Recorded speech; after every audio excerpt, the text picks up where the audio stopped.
everybody. Welcome to 360 Coaching with Premier Teaching and Learning. Today, I'm with Dino Mangano. Hi. Hey, how are you?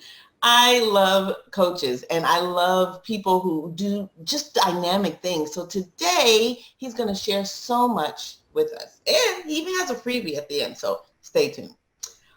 Dino Mangano spent most of his career just teaching in inner city schools.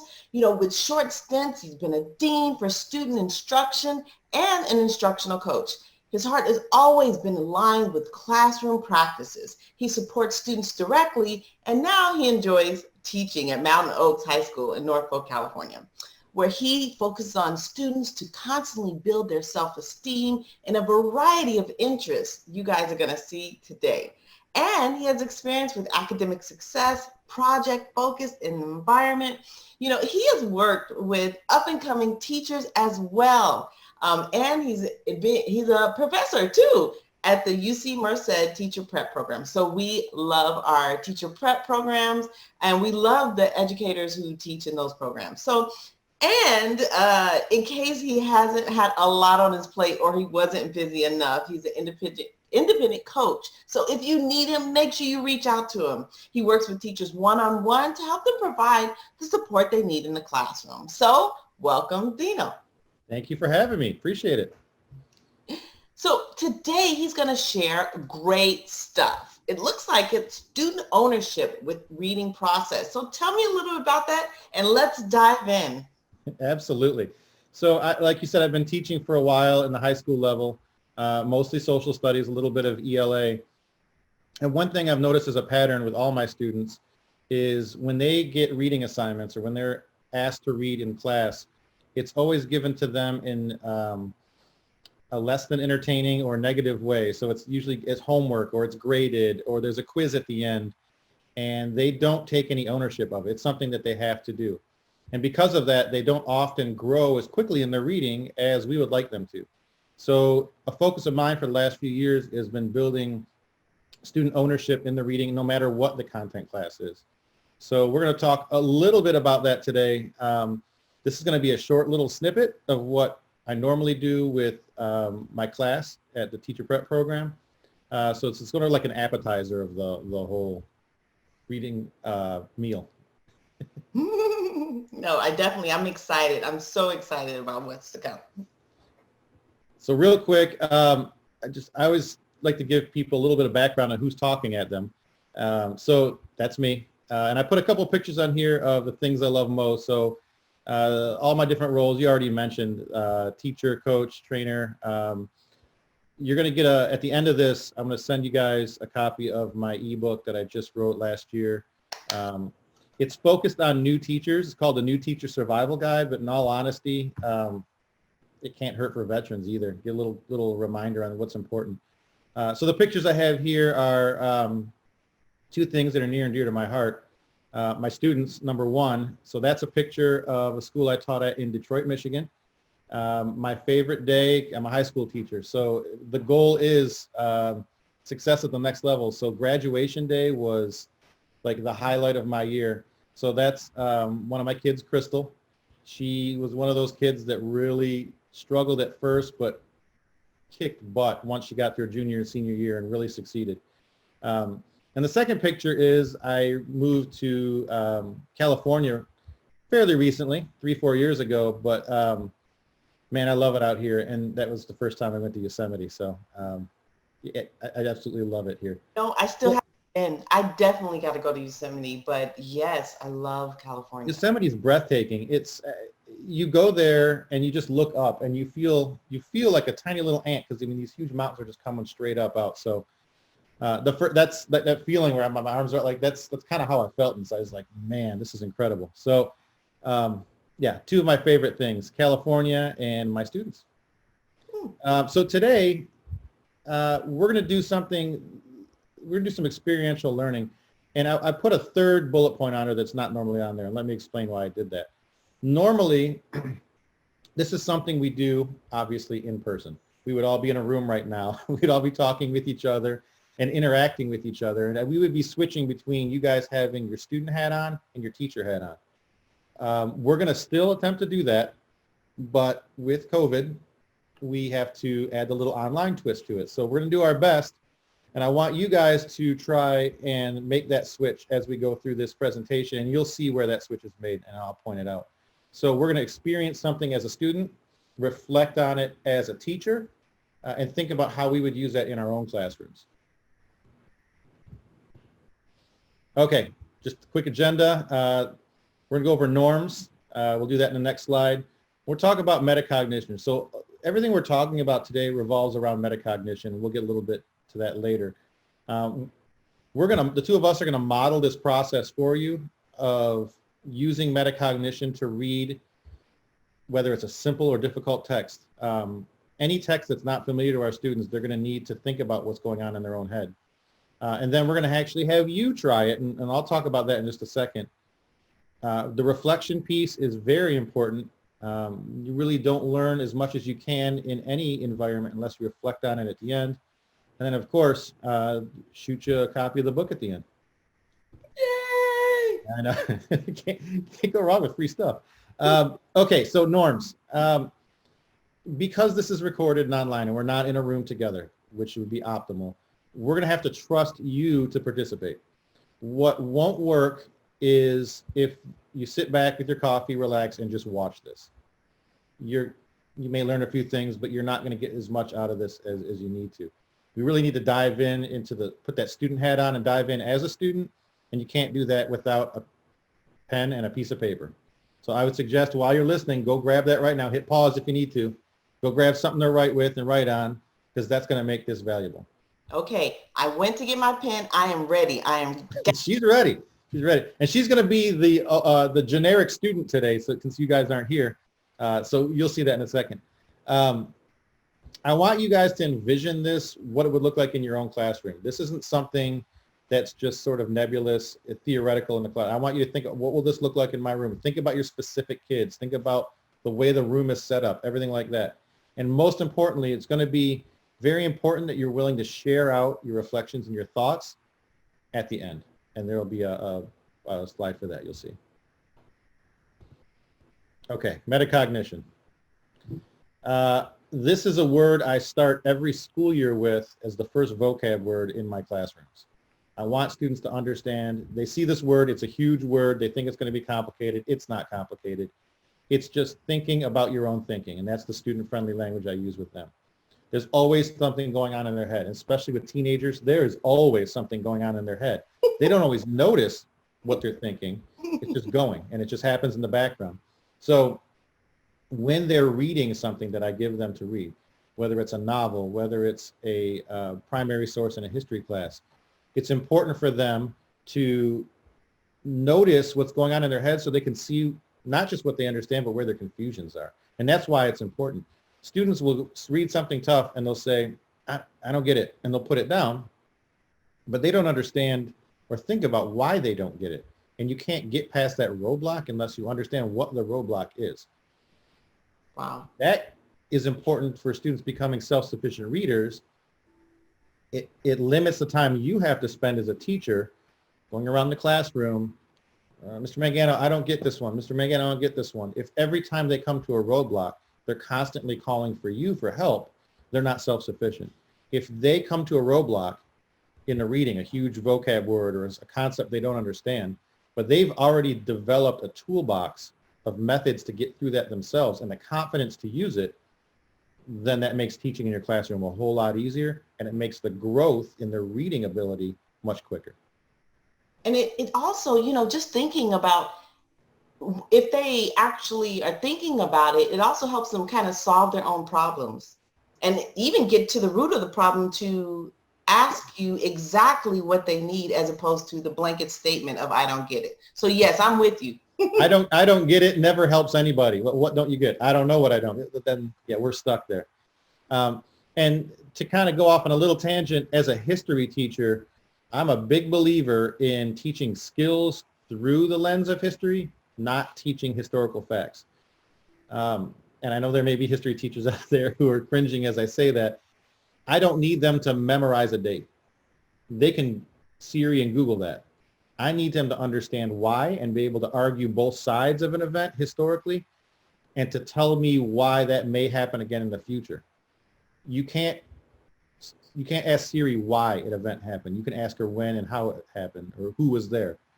So being able to critically think, it requires them to be independent learners. If they're constantly asking for the right answer, asking for help, they're not growing as readers or as thinkers.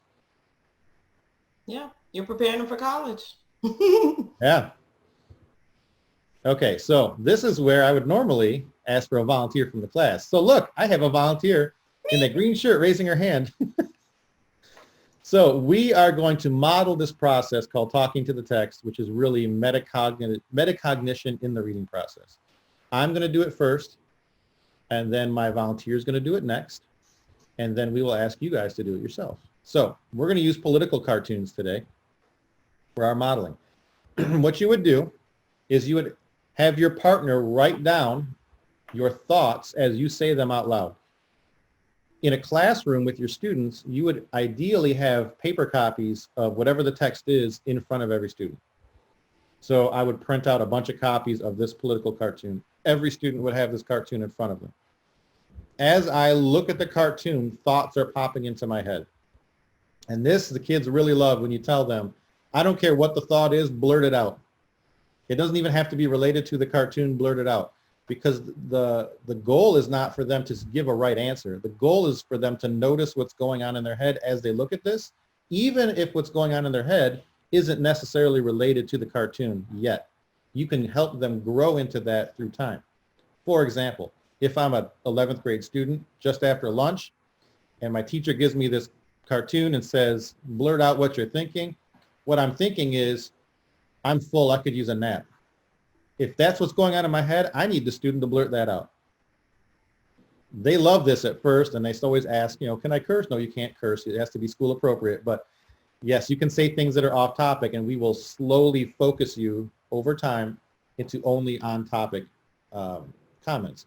So we're going to model that for you now. Cassandra, I need you just to pretend you're writing. Just do that. Okay. And then I'll do the same thing. So beginning now. So I look at this, I see a big bird on the left. Looks like a half-dead turkey. I'm not sure why it's got a stars and stripes head. So that's probably supposed to be Uncle Sam, like the eagle, because of the hat, but that doesn't look like an eagle. It looks like a vulture or a turkey. I don't know why. Looks like he's about to get jumped by looks like a cat. I see a flag in the back. Yep. Okay, so hold on. So there, I gave bad instructions. I'm the one talking on this one, and you only write, and then we switch with the next cartoon. Okay. So you're the recorder. Yep. Thank you for doing that, because I didn't give good instructions. Okay, so you're doing this. So everything I say half dead turkey. You write down half dead turkey next to yeah. So I see Jap Alley. That sounds kind of racist. Not sure why. I think someone thought that was school appropriate. Okay, there's a lot of those cats. It says maybe only alley cats, but jeepers. A hell of a lot. I own a Jeep. It's capital J. I wonder if they're talking about that Jeep. It sort of looks like Dr. Seuss cartoons artwork. Oh, look at that. On the bottom left, it says Dr. Seuss. So this is Dr. Seuss.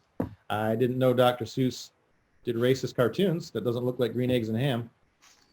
So Jap Alley, I'm not sure what this is about, but I don't know. It's kind of confusing. And timeout. Stop. Okay. Now we put our teacher, so that was with our student hat. We were the students. Now we put our teacher hat on. As I was thinking out loud, a lot of you teachers out there are probably thinking, come on, this is obvious. This has to do with Pearl Harbor. The sneak attack there is, so World War II, the half-dead bird is our symbolic of our military being weak at that time and not prepared. The fears Americans had of the Japanese at that time. Yeah, all those are correct answers, but students aren't always going to get that right away. So whatever their thoughts are, as long as they're noticing them and they're being recorded, that's your goal. You can always get into the correct answers later on in discussion. Does that make sense? Yes. Okay. I was thinking of like all the text or all the unit openers that we can, introduce them to have them even have these discussions. No, I'm very excited about like different ways or different things that I can use it, different ways I can use it in the classroom, because this is very powerful. So we're going to try it now. We're going to switch. And in a classroom, you would have the partners switch. So you are going to notice out loud everything you see in this cartoon that's coming up, and I will record it as you say it out loud. So listen, you take your filter. It always says use your filter. No, take your filter out and just blurt out everything that comes into your mind. And go. All right, so it looks like there's bombs, probably something about the gold. I guess with bombs and gold, I don't know. Chinese. It's another Dr. Seuss cartoon. Oregon, Washington, waiting for the signal from home. So yeah, looking overseas. So they're not from here, migrants. There's boats in the back. So it looks like there was a major deportation. Honorable fifth column. I don't really know what that means, but hopefully I'll learn what that means. And there's a lot of people. So it looks like there was some type of movement. And time. Perfect. All right, teacher hats. So she had some confusions and she noticed some things. So the more students can verbalize their confusions or questions, the easier it is for you to redirect them in the right direction. Here's a quick example. You mentioned Chinese in there. Okay, so Dr. Seuss obviously drew these people to look Asian, not in the most flattering way, again, like the last cartoon, but using historical context and knowing in World War II it was Japan that we were enemies with, these are meant to be Japanese and actually Japanese Americans who were from here. But not having that historical context, a 10th grade student or a 9th grade student would look at this and just be like, I don't know, maybe they're from China. They wouldn't know that. And that's fine. So understand when they verbalize what they're thinking, you can see where they're dead on and where they need to be redirected a little bit through discussion.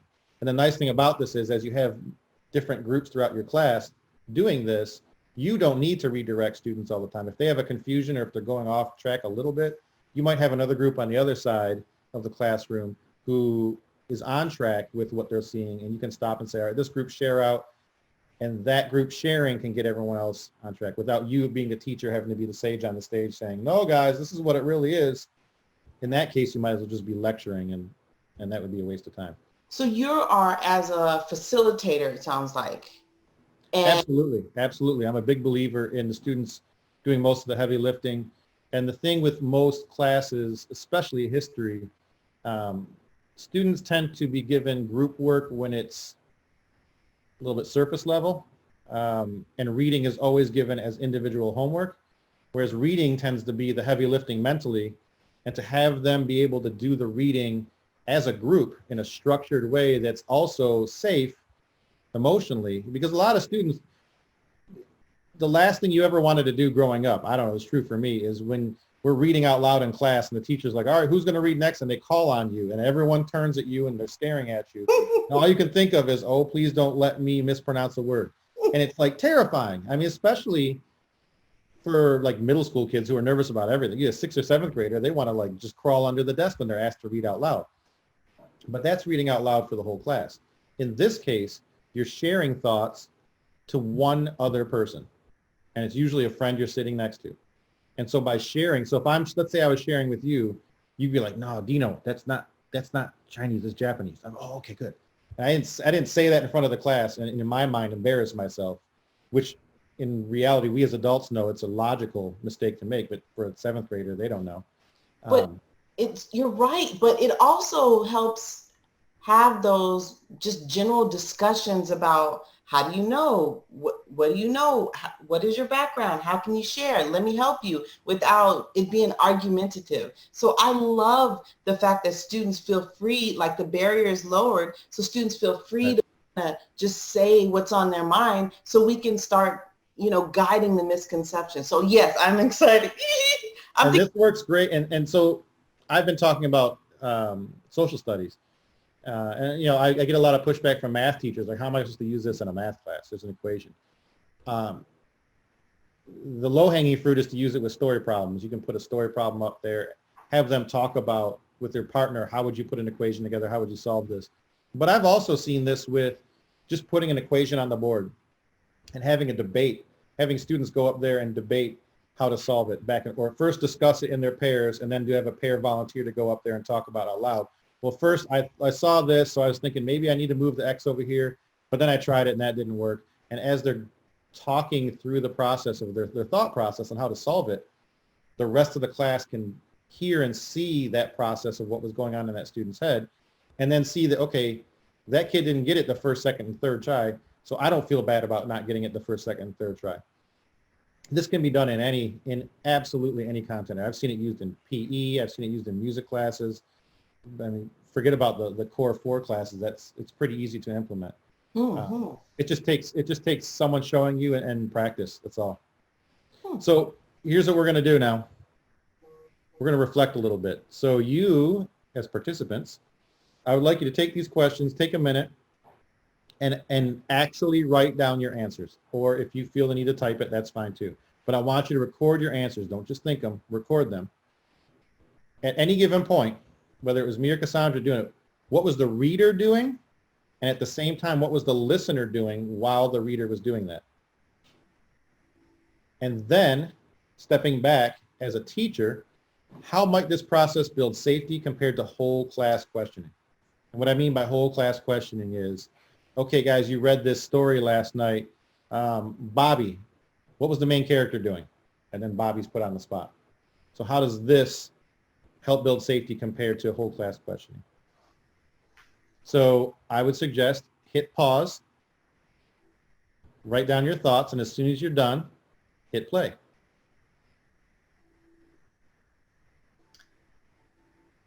All right, welcome back. I hope you just paused and hit play. So now we're going to do something a little bit challenging. Now we're going to put it on you guys. And Cassandra volunteered to be the you guys for this. We're going to give you a document, and I want you to try to use what you just saw independently to try to figure out this document. So what you saw was me verbalizing it and a partner recording it.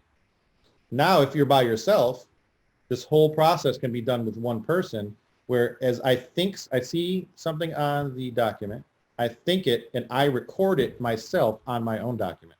So it cuts out the partner, just showing that this can be done with partners or independently. So hopefully this reading will be confusing. Now, Cassandra's going to pretend to be confused because evidently she's seen this poem already before.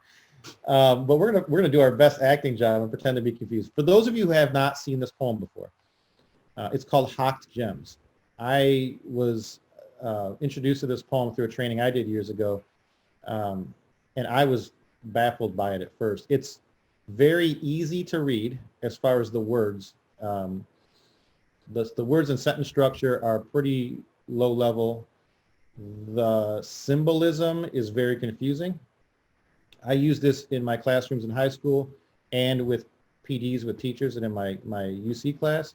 I would say whether it's adults or students, never get more than 40, 50% of the class who understands this poem. So that means at least half or more of the people in the room have no idea what this poem is about. And that confusion drives them nuts, especially the adults. They just tell me what it's about. And I don't at first because I want them to feel what that confusion is like. So they're putting themselves in their students' shoes. Students are going to be confused by a lot of things we give them. We as teachers need to be able to empathize with that so we can support them better. And I think teachers need to feel that confusion genuinely and not just pretend it in order to feel that empathy. So we're going to go to the next slide. The poem's going to be on the slide. We'll give you some time to read it. Cassandra's going to read it out loud. And as she's reading, just blurting out thoughts as they mention it. So just interrupt yourself with thoughts as they enter your head as you're reading the poem. The last rule, especially if you're doing it in the classrooms, if you get it, if you have that aha moment and you know who or what this poem is about, don't say it out loud. Write it down on the corner of your paper and cover it so no one else can see it. Cassandra, in your case, if you get it, which I know you do, don't say it out loud. Just have an aha moment, and then we'll tell everybody later on. We'll let them struggle with it a little bit. Okay, here we go. All right. So I'm going to tell you everything I'm thinking. So Hawk Gems. With Hawk Gems, so rich, money, Gold, somebody's rich. Financing him, so somebody's giving, somebody money.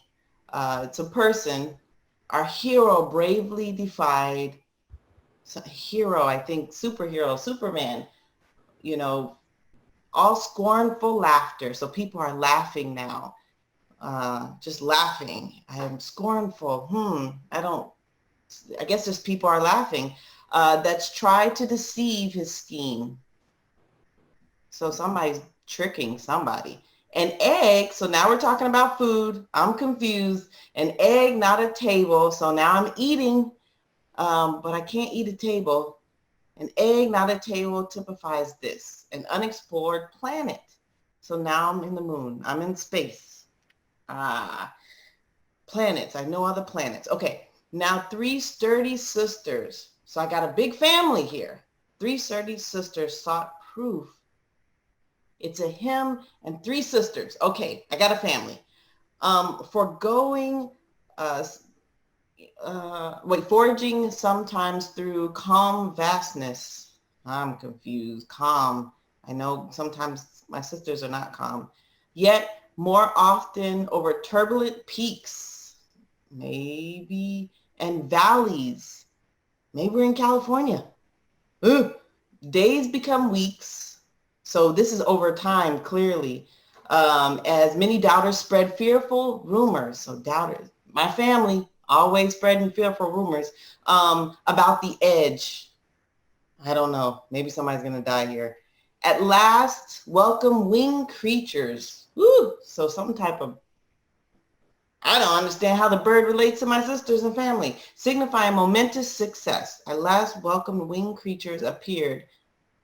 Signifying momentous success. Well, sometimes birds, death, success, you overcome something. I don't know. So that's kind of where I'm at here right now. You did an absolutely excellent job of acting confused, because I already know you know what this poem's about. So that was excellent job. So for the participants out there, as she was reading that, hopefully you were going through it with her. Those of you who have never seen this poem before and right now are wondering what the heck it's about. You heard her talk about her family. You heard her talk about different themes she thought it might be and how the theme kept switching up on her. You saw the confusion on her face, heard the confusion in her voice. This is what your students are going to be feeling with a lot of the things that they get to read in your classroom. If you just gave this to the students and you said, read it to yourself silently, they would read it to themselves silently, and all those confusions that you heard her say out loud would be in their head and you would never know what they were. As a teacher now, she read this out loud to me and verbalized her thoughts in a way that they were made just as important as this poem itself. Now I can see where her thought process was going. I can allow her to keep going in that direction with the understanding that there's trust in this classroom. I'm going to bring you back to where you need to be, but I'm not going to answer all your confusions for you as they come up, because it never takes the training wheels off. So right now I'm talking a lot on purpose, because those of you who want to know what this poem is about are getting frustrated. And I do this in the classroom too. I'll just start talking and talking, and you can see the faces get tenser and tenser. Like, dude, would you just tell me what the answer is? And I won't. And often I'll say, all right, class is over. We'll talk about this next week. And I've seen adults like stand up and get mad at me about it. It's a really good experience to know what that confusion feels like. I think I've jabbered enough. Cassandra, you want to tell them what this poem's about? I think you should. You should. This poem is about Christopher Columbus. Yay! Okay, so now, knowing what that poem is about, if you go through one more time, hawked gems financing him, that's the King and Queen of Spain. Yeah. Defied scornful laughter, everyone made fun of him because they thought the earth was flat. This is what gave it away for me. An egg, not a table, typify this unexplored planet. Eggs are round, tables are flat. He thought it was round. Well, you know, historically, most people knew that then, but the peasants thought it was flat. 3 sturdy sisters are the 3 ships. Pinta and Santa Maria. Got it. Nice. That's good. Calm vastless, yet more often turbulent peaks and valleys. That's the ocean. Sometimes it's calm, sometimes it's wavy. Days became weeks. Doubters spread fearful rumors. His crew thought that he was full of it and they were going to drop off the edge. The very last part confuses some people. They think of, every time they see winged creatures, especially students nowadays, they think dragons. Or pterodactyls or Or something. something like that. It's just seagulls. When you see seagulls, you know you're near land. And so when Christopher Columbus and his crew saw the gulls, they knew that they were in good shape because they had to be close to land somewhere. So Hawk Gems would have been a very different experience if we rewound and said, all right, guys, we're going to read a poem today about Christopher Columbus. Here you go. If I told them that ahead of time, it takes away all the struggle. Mm.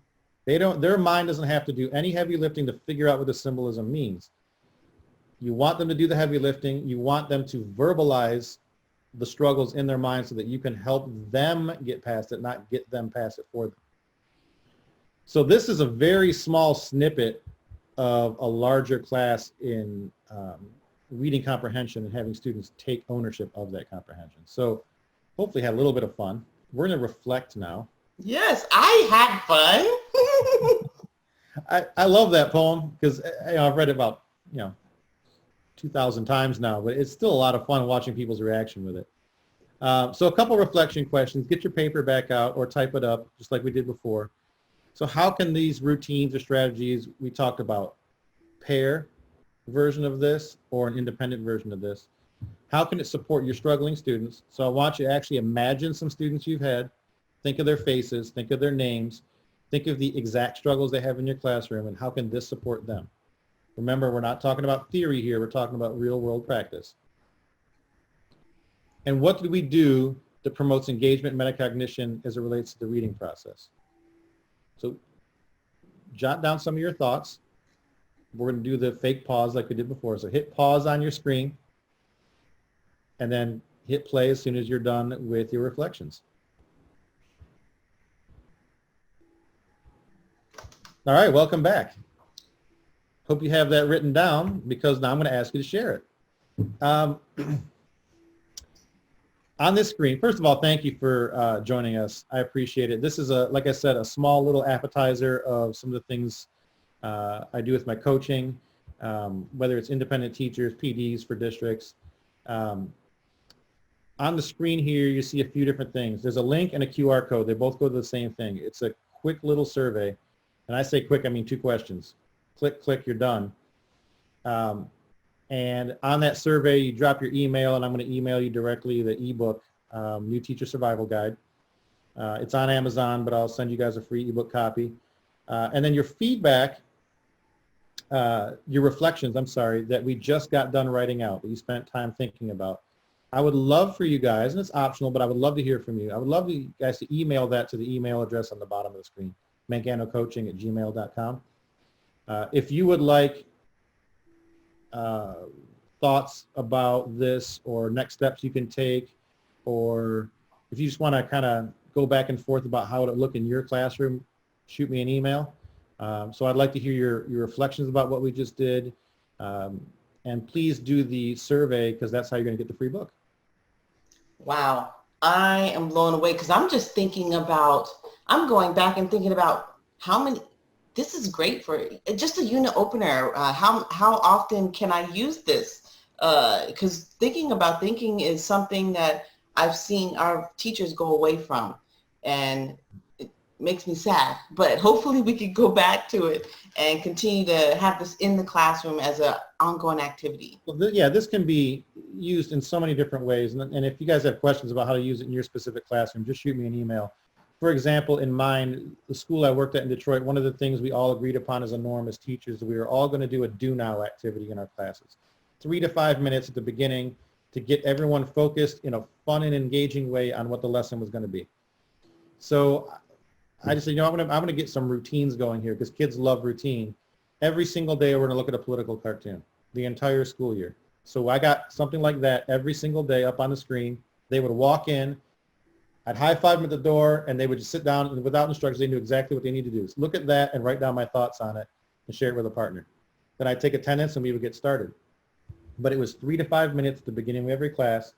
This wasn't a big, long assignment. It didn't take a ton of time, but it got them thinking about their own thinking every single class at the very beginning of the class to sort of, it's almost like stretching when you go for a run. It's the same exact thing with your brain before you jump into class. because we've all had those students that they come into class, they're leaning back and they're half asleep, and their brain's turned off. It's first thing in the morning or it's right after lunch. This is a nice, engaging way of getting the brain up and running without stressing them out. And it's reading. I appreciate it. So until next time, make sure you click the link, the form, give your feedback to him because he loves feedback and support. You have your email, and thank you so much. Have a wonderful rest of your day. Thank you.